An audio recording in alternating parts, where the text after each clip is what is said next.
Okay, देखो बहुत का आंसर आ गया, ठीक ना। और वैसे भी तुम डेंसिटी बचपन से पढ़ते आ रहे हो कि डेंसिटी होता है हमारा मास पर यूनिट वॉल्यूम।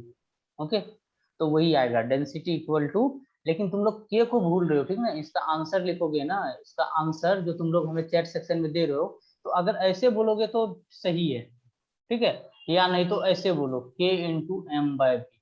ठीक है, इस तरीके से बोलोगे,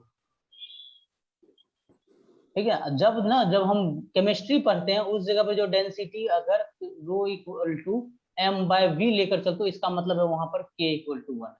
ओके, तो यहाँ पर तो हमें गिवन नहीं है ना के का वैल्यू क्या है, तो हम ये दोनों आंसर करेंगे। समझ में आ गया आपको, ऑप्शन में यही दोनों मिलेगा।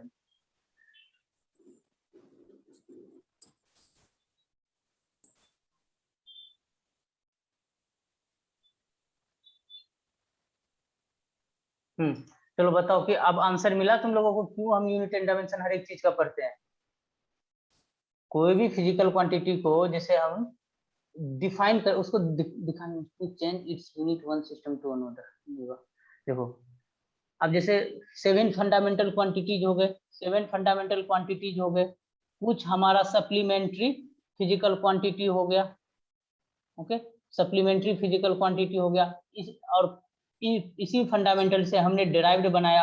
अब बताओ इन सब का यूनिट होता है, तो जब इन सबसे हम कुछ बनाएंगे तो ऑब्वियस है उसका भी कुछ यूनिट होना चाहिए, ठीक है, उनका भी कुछ डायमेंशन होना चाहिए। कुछ कुछ ऐसे हैं जिनका यूनिट है, कुछ कुछ ऐसे जिनका डायमेंशन नहीं है, लेकिन हमें सबका पता रखना होगा किसका यूनिट है किसका डायमेंशन नहीं है। तो हम जब भी कुछ भी पढ़ेंगे, ठीक ना, फिजिक्स में पढ़ो केमिस्ट्री में पढ़ो, तो अगर ये फिजिकल क्वांटिटी से बना हुआ है, हमारा से डिराइव्ड फिजिकल क्वांटिटी है, सप्लीमेंट्री फिजिकल क्वांटिटी है, तो उसका हम यूनिट और डायमेंशन दोनों चीज हम पढ़ेंगे। ओके, ये हमारा साथ साथ चलता रहेगा, इसीलिए हमें करना पड़ता है, ठीक है, डायमेंशनल एनालिसिस करना पड़ता है, हमें यूनिट लिखना पड़ता है। चलो, ऐसा कभी नहीं होगा कि ये चीज हम छोड़ देंगे स्किप कर देंगे, ये हमेशा साथ चलता रहेगा पूरा लाइफ तक, ये समझो कि तुम्हारे फिजिक्स के साथ चलता रहेगा। चलो अब आगे हम सवाल पे आते हैं। तो यहाँ पे हम यही बोलेंगे ना, डेंसिटी फाउंड क्या किया, किस पे डिपेंड है, तो डेंसिटी हमारा किस पे है, मास पे है, ठीक है, और डेंसिटी हमारा किस पे है, वॉल्यूम पर है। डेंसिटी मास पर है और हमारा वॉल्यूम पर है, इन दोनों को एक साथ में ऐसे लिख दो, डेंसिटी डायरेक्टली प्रोपोर्शनल है कुछ सर मास के पावर, चलो ए तभी हमने लिया था, इस बार हम बी एक्स वाई जेड में लेते हैं। तुम बोलोगे ऐसा फिक्स रूल नहीं है कोई, तो हम अपने अकॉर्डिंग कुछ भी ले लेते हैं। चलो एक्स ले सकते हैं, इस बार एक्स ले लेते हैं, एक्स पे है और वी का पावर वाई पे है।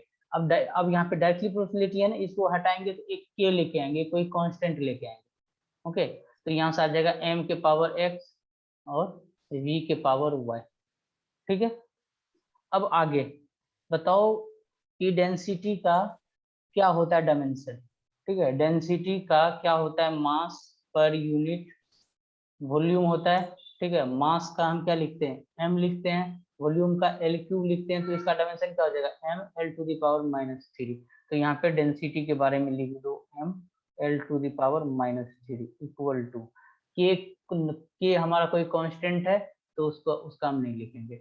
फिर ये क्या है, एम ये जो देगा एम के पावर एक्स, तो एम के पावर एक्स तो मतलब कैपिटल एम के पावर मास को रिप्रेजेंट कर रहा है ना एम, तो उसके पावर हम x दे दिए। v क्या है, हमारा वॉल्यूम दे रखा है, वॉल्यूम क्या होता है एल क्यूब, तो l के पावर 3 के पावर y, इतना लिख दिया। ओके, अब आगे क्या करोगे, आगे क्या करोगे, इसको और सिंप्लीफाई करो, ठीक है। तो यहाँ पर m के पावर l के पावर -3 है, और यहाँ पर क्या है हमारा m के पावर x है, और हमारा l के पावर कितना है 3y है, ठीक है। तो दोनों तरफ कंपेयर करो पावर को, ठीक है, compare power on both side. तो हम यहाँ से m के पावर यहाँ पर क्या है 1 है, तो बताओ x का वैल्यू क्या आ जाएगा हमारा 1 हो जाएगा, और हमारा l की पावर को कंपेयर करेंगे तो ये क्या हो जाएगा हमारा 3y इक्वल टू -3 हो जाएगा। तो हमारा बताओ यहाँ से y का वैल्यू कितना आ गया -1 आ गया, ठीक है। तुमने x का वैल्यू निकाल लिया, y का वैल्यू मान निकाल लिया, और ये पावर क्या होता है हमें पता नहीं था, हमने अपने मन से डाल दिया। तो देखो अब यहाँ से लिखना चाहो, यहाँ से लिखना चाहो, कोई एक जगह से लिखो, अकॉर्डिंग टू ऑप्शन देखकर लिखोगे। अगर बोर्ड में लिख रहे हो आप तो रो इक्वल टू के इंटू एम के पावर एक्स और वी के पावर वाई वाला लिखो तो ज्यादा बेटर। ठीक है, अब यहाँ पे वैल्यू डाल दो, रो इक्वल टू के इंटू एम के पावर एक्स है तो एम के पावर हम क्या लिखेंगे, एक्स के पावर 1 देंगे, वी के पावर क्या देंगे, -1 देंगे। तो अब -1 को हम नीचे भी लिख सकते हैं, तो रो इक्वल टू क्या हो जाएगा, K divided by M divided by V. अब ये हमें फार्मूला मिल गया। डेंसिटी का क्या फार्मूला होता है, मास पर यूनिट वॉल्यूम साथ में कुछ कांस्टेंट के। ठीक है, यही फार्मूला होता है, यही आपने पढ़ा और यही हमारा आंसर आ गया। ठीक है, बताओ किसी को इसमें दिक्कत? नहीं सर। चलो एक और सवाल देखते हैं।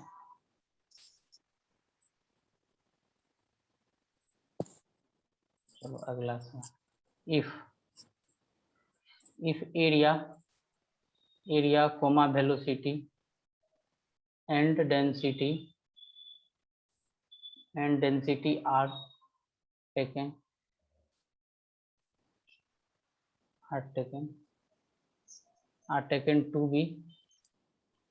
to be the base quantity,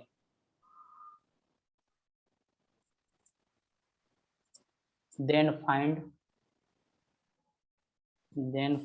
the dependency of force on these quantity.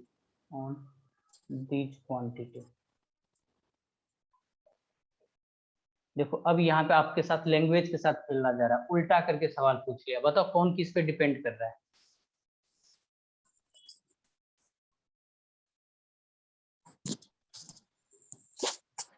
बताओ कौन किसके ऊपर डिपेंड कर रहा है?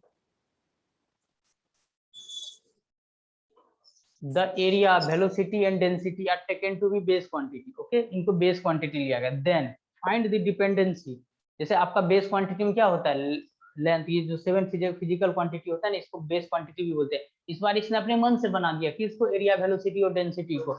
और ये देखो, then find the dependency of force on these quantity, मतलब फोर्स का डिपेंडेंसी है इसके ऊपर। तो हम क्या लिखेंगे, यहाँ से फोर्स हमारा डायरेक्टली प्रोपोर्शनल है किसके, एरिया के। एक साथ लिख रहा हूँ, तो पावर एरिया को ए से रिप्रेजेंट करो, ए लिख दो। फिर उसके बाद वेलोसिटी को बी से रिप्रेजेंट कर रहा हूँ, यहाँ पे बी लिख दो। फिर डेंसिटी को सी से रिप्रेजेंट करो, डेंसिटी को रो से रिप्रेजेंट करो, इसको रो लिख दो, और पावर ए बी सी लिख दो। आपको एक्स वाई जेड जो भी लिखना है सो लिख दो, कोई फर्क नहीं पड़ता। ठीक है, फिर आगे इसी चीज को क्या लिखोगे, force equal to directly proportionality को हटा दो। ठीक है, तो के इंटू ए के पावर ए, वी के पावर बी, रो के पावर सी। आप यहाँ ऐसे करके बोल भी सकते हो, सर हमने एरिया को ए माना है और वेलोसिटी को v बोला है और डेंसिटी को, अब जब बोर्ड के पेपर में करोगे तो इसे डिफाइन करना होगा। ठीक है,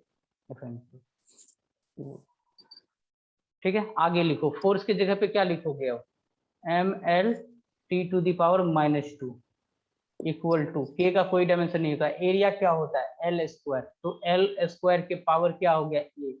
फिर आपका वेलोसिटी, v वेलोसिटी है। ठीक है, वॉल्यूम मत समझना, हर एक चीज का मीनिंग गिवन होता है। वेलोसिटी क्या होता है, L(T⁻⁻1) के पावर b। डेंसिटी अभी कुछ देर पहले हमने देखा, मास per unit volume, m into L⁻³ के पावर c, ये लिखा। अब अगला स्टेप क्या है, सबको एक साथ लिख दो। ठीक है, जैसे लेफ्ट हैंड साइड में तो कोई प्रॉब्लम ही नहीं है, mL(T⁻²). अब यहाँ पे L की कितना पावर है, L का फर्स्ट से कितना पावर बताओ, 2a। सेकेंड से L का पावर कितना है, b है, तो क्या ऐड हो जाएगा ना, दोनों मल्टीप्लाई में है तो यहाँ पर क्या होता है, ऐड हो जाता है, तो यहाँ पे b हो गया, और कहीं नहीं है, हो गया, L का काम हो गया, L को ब्रैकेट में दे दो। फिर उसके बाद चलो T देखो, T का कितना पावर है, -b सेकेंड वाले से, थर्ड में कितना है, -3c। तो चलो अब हमें T का मिल गया। अब m भी है क्या इसमें, हाँ m भी है, m का पहला और दूसरे से कोई नहीं है, तीसरे में है, m के पावर कितना है, c है। अब क्या कर लो, कंपेयर कर लो। सर हाँ बोलो। Sir L⁻² plus b -23c होना चाहिए था। एक सेकंड रुको। हाँ सर। कहाँ पे, यस सर। कहाँ पे, L to the power twice a plus b minus thrice last c. वाला एल रह गया सर। हाँ हाँ, एक Last और एल वाला रह L। गया, लास्ट में भी एक एल है, तो हमें लास्ट में भी एक एल। वेरी गुड, मतलब थोड़ा ध्यान से देख रहे हो, वेरी गुड। तो एक पावर छूट गया, थर्ड में भी एल है हमारा। हाँ, तो यहाँ पर कितना लिखना पड़ेगा, एल के पावर -3c, -3c। अब इसको ब्रैकेट में, अब कंप्लीट हो गया, वेरी गुड। अब देखो कंपेयर कर लो, टी के ऊपर भी माइनस ही नहीं होगा। Minus three. और यहाँ अच्छा टी के पावर तो टी सिर्फ मिडिल में ही। ओके, मुझे ना एक सेकेंड, इसको मैं इरेज करता हूँ, कुछ ज्यादा ही दिख गया, प्लीज समझ लो। वेरी गुड, पूरा ध्यान है तुम लोग। चलो जल्दी से आगे सोल्व करके बताओ क्या आंसर मिला तुम लोगों को, क्या आंसर आया।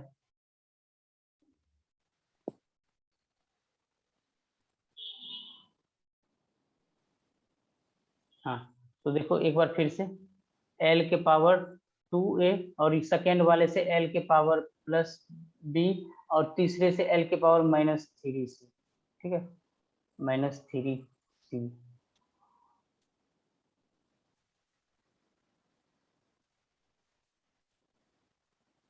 ठीक है, एल हो गया, फिर एल के बाद टी पे आओ, तो टी के पावर -b, ठीक है, फिर टी कहीं नहीं है, सिर्फ मिडिल में था, फिर एम एकदम लास्ट में ही, तो एम के पावर c, ठीक है। इसका आंसर आएगा a into v² into rho. Very good. हाँ, चलो आगे देखो, इतना आ गया, फिर आगे इसको सिंप्लीफाई करके लिखते हैं। अब देखो एल के पावर, पहले एम का पावर कंपेयर करो, एम के पावर इधर क्या है, 1 है, एल के पावर भी 1 है, तो सी बराबर क्या बोलेंगे हम, डायरेक्ट 1 बोल देंगे। एक चीज तो हमें आसानी से मिल गया। फिर उसके बाद टी के पावर कितना है, टी के पावर -b है, तो -b टाइम के पावर को कंपेयर कर रहे हैं, इक्वल टू इधर कितना है, -2 है, तो यहाँ से हम b बराबर क्या बोलेंगे, 2 बोलेंगे, b भी निकल गया, ठीक है। अब हम एल का कंपेयर करेंगे, तो एल क्या बोलेंगे, 2a + b - 3c equal to L के पावर क्या है हमारा, 1 है। और देखो हमारा ए बी और सी हमारा पता है, तो ए निकल आएगा, तो ए को ऐसे ही रहने दो, ट्वाइस ए, प्लस बी के जगह पे +2 दो, और यहाँ पे -3 × 1 करोगे तो ये 3 हो जाएगा, इक्वल टू 1। ओके, तो यहाँ से क्या बोलोगे कि आप -1 होगा, उधर जाएगा तो 2 हो जाएगा, तो 2a = 2 बोलोगे, तो a बराबर क्या बोलोगे आप, 1 बोलोगे, तो आपको a b और c का वैल्यू मिल गया। तो अब जो आपका फॉर्मूला है, ठीक है, अब यहाँ पे फॉर्मूला देखो कि कैसे लिखा होता है हमारा, f = k इंटू, तो यहाँ से हम लिखेंगे f = k इंटू क्या था, a के पावर a, a का पावर a, v के पावर b और रो के पावर c। तो अब जो जो वैल्यू आपने निकाला है वो रख दो, f = k इंटू, अब यहाँ पे हम k का वैल्यू नहीं निकाल रहे हैं, तो k को एज इट इज रखेंगे, a के पावर, a का वैल्यू कितना है, 1, ठीक है, 1 को तो 1 लिखो चाहे नहीं लिखो, बात बराबर है। v के पावर b 2 और रो के पावर 1। ओके, तो यही आपका आंसर हो गया। तो फोर्स का फॉर्मूला देखो, जैसे हम फोर्स बराबर क्या पढ़ते हैं, फोर्स = मास इंटू एक्सीलरेशन पढ़ते हैं, पता है ये कब आता है, फोर्स = मास इंटू एक्सीलरेशन, जब बेस क्वांटिटी हमारा क्या होता है, वही 7 फंडामेंटल क्वांटिटी होता है, तब आता है। अब यहाँ पे डिफरेंट क्यों आ गया, क्योंकि बेस क्वांटिटी इसने चेंज कर दिया। ओके, आया समझ में। अगर मान लो डायरेक्टली प्रोपोर्शनल में लिखना होता तो फिर हम आंसर क्या लिखते, a के पावर 1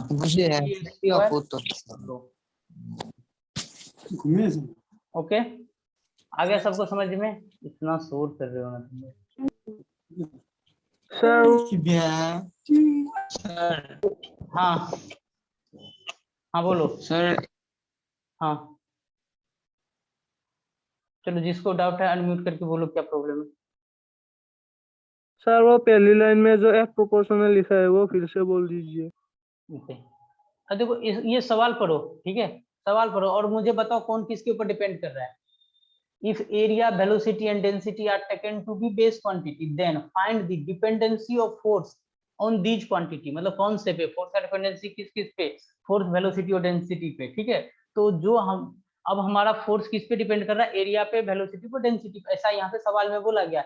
हमने एरिया को a से रिप्रेजेंट किया, वेलोसिटी को v से रिप्रेजेंट किया, डेंसिटी को रो से रिप्रेजेंट किया। ओके, तो ये चीज यहाँ पर ऐसे करके लिख दिया। अब फोर्स जैसे पिछले बार में कर रहा था, जैसे फोर्स डिपेंड कर रहा है एरिया पे, फोर्स डिपेंड कर रहा है फिर हमारा वेलोसिटी पे, फिर फोर्स डिपेंड कर रहा है रो पे। तो ये तीनों चीज को ना एक ही साथ मैंने मर्ज कर दिया, ठीक ना, यहाँ पे एक ही लाइन में लिख दिया, लिख सकते हैं, कोई प्रॉब्लम नहीं है। और सबके पावर में क्या कर दो, कुछ ना कुछ पावर दे दो। किस पावर से हमें पता नहीं है, पावर होगा भी कि नहीं होगा, देखो ना, किसी में हुआ किसी में नहीं हुआ, देखो ना, सबके पावर 1 1 जिसमें आया हुआ है। ओके, तो यहाँ पर हमारा क्या हो गया, ए बी और सी के टर्म में हमने पावर चढ़ा दिया। ओके, एरिया पे, वेलोसिटी पे बी, डेंसिटी पे सी। अब यहाँ पे डायरेक्टली प्रोपोर्शनलिटी हटाने के लिए कुछ कांस्टेंट आता है, ठीक है, तो वो हमने यहाँ पर क्या लिख दिया, के लिख दिया। ओके, अब देखो डायरेक्टली प्रोपोर्शनलिटी का मतलब क्या है, अगर मैं बात करूं कि राम का हमारा वेट है, डायरेक्टली प्रोपोर्शनल है, मान लो उसका हम वेट मेजर कर रहे हैं किसी बुक के थ्रू, ठीक ना, उसके बुक के थ्रू कंपेयर कर रहे हैं, राम का वेट हम किसी बुक के थ्रू कंपेयर कर रहे हैं, तो अब यहाँ पर कुछ ना कुछ नंबर होगा बुक्स का। जब हम इक्वालिटी लगाएंगे ना, राम इक्वल टू हम बुक करेंगे, तो ऐसे नहीं कर सकते हैं, कुछ ना कुछ यहाँ पे नंबर आएगा तभी इक्वालिटी होगा। मान लो बुक्स का वेट कितना हो गया, अधिक से अधिक होगा 200 ग्राम होगा, ठीक है, और राम का वेट सपोज मान लो राम बहुत बच्चा है, ठीक है, 2 kg का बच्चा है, ठीक है, तो यहाँ पर हमें कुछ फैक्टर लाना होगा ना, आई बात समझ में, तो यहाँ पर वही चीज हम यहाँ पर के लिखते हैं, तब जाकर हम इक्वल करते हैं। तो अब यहाँ से फोर्स का डायमेंशन लिख दो, एरिया का डायमेंशन लिख दो, वेलोसिटी का डायमेंशन लिख दो, और रो का डायमेंशन लिख दो। अब जैसे एरिया का पावर ए था तो एरिया का पावर ए लिखा, जैसे LT-1, वेलोसिटी इसकी power B, density m, L⁻³ के पावर c लिखा, ठीक है। फिर उसके बाद सबको एक साथ लिखो, यहाँ पे पावर का ब्रेक करो, ठीक है, इस तीनों से, ठीक है ना, तीनों यहाँ पे क्या हो रहा है, मल्टीप्लाई हो रहा है, तो L का तो यहाँ पे पावर पता चल गया, इसमें L का पावर क्या है, d है, और इसमें L का पावर कितना है, थर्ड वाले में L का पावर -3c है। तो बताया था ना, अगर x के पावर तुम्हारा m हो, फिर x के पावर n हो, और x के पावर मान लो k हो, तो यहाँ पे हम क्या लिखेंगे, x के power m plus n plus k लिखेंगे। वही कॉन्सेप्ट यहाँ पे अप्लाई कर रहे हैं, l का जो हर एक जगह पे जो पावर था उसको क्या कर दिया, ऊपर में हमने ऐड कर दिया। इसी तरीके से हमने t को सर्च किया, फिर m को सर्च किया, तो एक साथ लिख दिया। अब एक साथ लिखने का ये फायदा हुआ कि हम दोनों का पावर को कंपेयर कर सकते हैं, ठीक है ना। इधर l के पावर में राइट साइड में 2a plus b minus 3c है, और लेफ्ट हैंड साइड में 1 है, तो दोनों को हमने इक्वेट कर दिया, यहाँ से इक्वेट कर दिया। इससे पहले हमने इजी वाला, जैसे m के पावर c है और यहाँ पे m के पावर a है, तो हमने पावर को कंपेयर कर दिया, तो c = 1 आ गया। ओके, इसी तरह से हमने b निकाला, फिर आगे हमने प्रोसीड कर दिया, ठीक है। अब यहाँ पे अगर इक्वल टू में लिखेंगे तो k लिखना पड़ेगा, डायरेक्टली प्रोपोर्शनल में लिखेंगे तो k लिखना नहीं पड़ेगा। आया समझ में, बताओ आया समझ हाँ में? सर। चलो, अब इसके ऊपर कुछ होमवर्क दे रहा हूँ, ठीक है, तो आप लोग स्क्रीनशॉट ले लेना, PDF भी मिल जाएगा उसमें। एग्जाम्पल इफ, ये आपको अभी नहीं करना है, होमवर्क करना है। इफ प्रेशर एंड डेंसिटी, कल हमारा लास्ट लेक्चर होगा यूनिट एंड डायमेंशन के ऊपर। If pressure and density are taken to be this quantity, ठीक है। फिर इसके बाद हम ना नेक्स्ट एरर एनालिसिस करेंगे, then find the relation of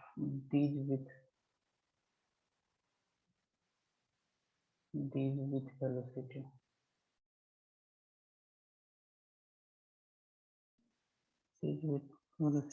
okay, एक ये होमवर्क रखो, और दूसरा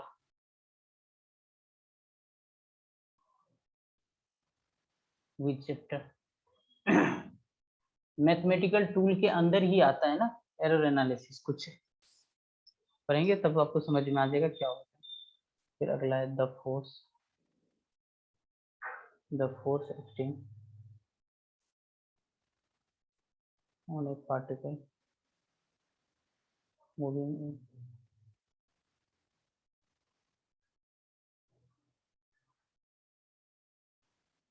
सर्कुलर ऑर्बिट,